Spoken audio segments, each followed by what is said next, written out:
Recordemos que las fuentes histórico-jurídicas son objetos diversos que dan testimonio de un sistema jurídico que ya no es vigente. Las fuentes histórico-jurídicas se clasifican en 4 rubros: por su relación con el historiador, por su inmediatez, por su presentación y por su naturaleza. Por su relación con la historia, las fuentes se clasifican en directas o indirectas. Las fuentes son directas cuando se presenta alguna de estas posibilidades. El historiador es el autor de lo que escribe. Por ejemplo, en una autobiografía, como es el caso de Benito Juárez cuando escribe Apuntes para mis hijos. El historiador es testigo de lo que escribe. Tal es el caso de Luis González de Alba con su libro Tlatelolco, aquella tarde, donde narra su sangriento episodio que le tocó vivir al asistir al mitin el 2 de octubre de 1968. Si el historiador es contemporáneo de lo que escribe, caso por ejemplo que usted escribiera un artículo sobre la crisis política actual de Venezuela. En caso de no cumplir algunas de estas 3 opciones, la fuente es indirecta, como sería un libro que usted escribiera sobre el Segundo Imperio Mexicano con Maximiliano de Habsburgo. El segundo rubro de clasificación de las fuentes histórico-jurídicas es por su inmediatez. Estas pueden ser inmediatas o mediatas.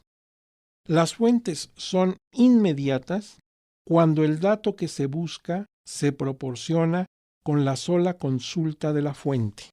Por ejemplo, si queremos saber en qué fecha se decretó la Constitución mexicana de 1857, basta acudir al Diario Oficial de la Nación e identificar que fue el 5 de febrero de ese año.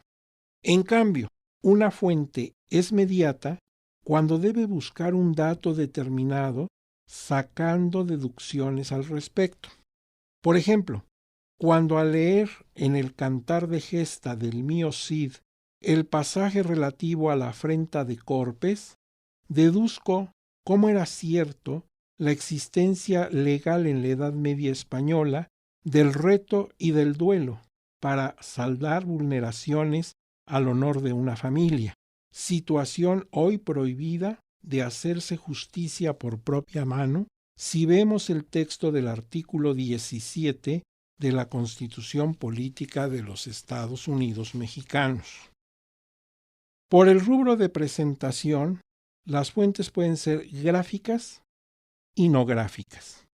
Son gráficas cuando utilizan símbolos que significan sonidos o palabras, y pueden ser pictóricas, como los códices prehispánicos, por ejemplo, el Códice Durán, escultóricas, como el Código de Hammurabi, grabado en la estela o piedra de Susa, manuscritas, como el Acta de Independencia de los Estados Unidos de América de 1776, o impresas, como el texto original en 1917 de la Constitución Política de los Estados Unidos Mexicanos.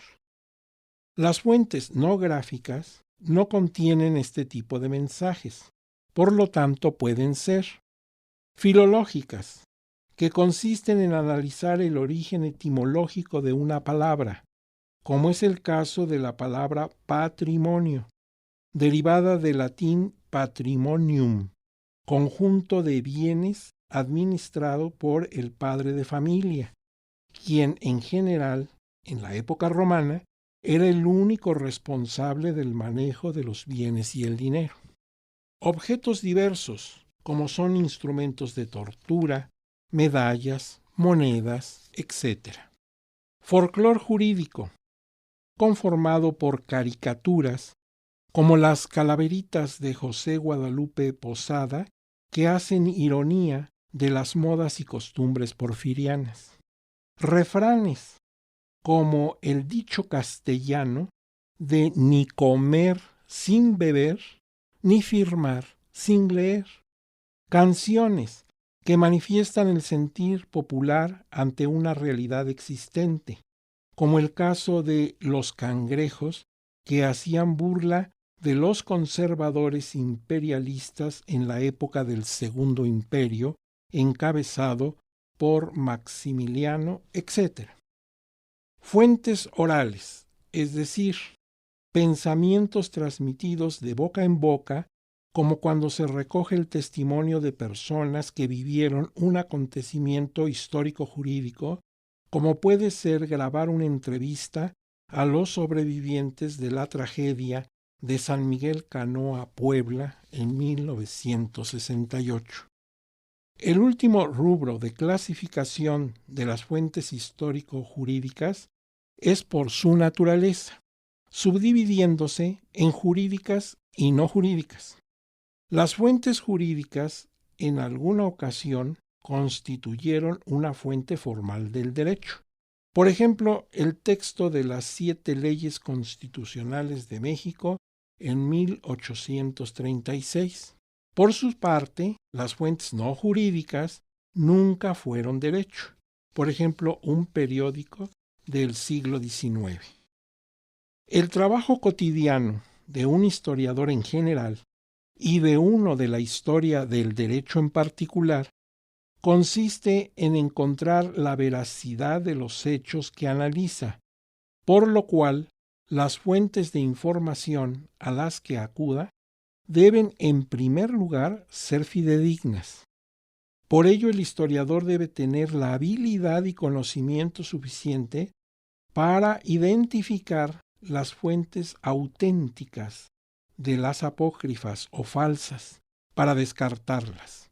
Y en segundo lugar, clasificar dichas fuentes para seleccionar la más acercada a los acontecimientos que describe. Por ejemplo, preferir las fuentes directas en vez de las indirectas y las jurídicas de las no jurídicas. Debe aclararse que la utilización de diversas fuentes no está reñida con la investigación que se realice, al contrario, enriquece la visión del autor, el lector o escucha. Resulta evidente que en un artículo académico o en una obra se encuentran fuentes directas, indirectas, jurídicas, no jurídicas, textos legales, comentarios de la opinión pública de la época, estudios filológicos de los términos conceptuales más frecuentes, traducciones, material fotográfico o audiovisual, etc. El esfuerzo realizado para reunir tantas y tan diversas fuentes se verá recompensado con la aceptación generalizada de los destinatarios de esta obra. De aquí la importancia primordial de conocer las fuentes histórico-jurídicas y su clasificación desde diferentes puntos de vista. En tal virtud, desde el inicio del estudio de esta asignatura, es conveniente que usted se formalice con su ubicación, clasificación y utilización al elaborar sus tareas y trabajos escolares.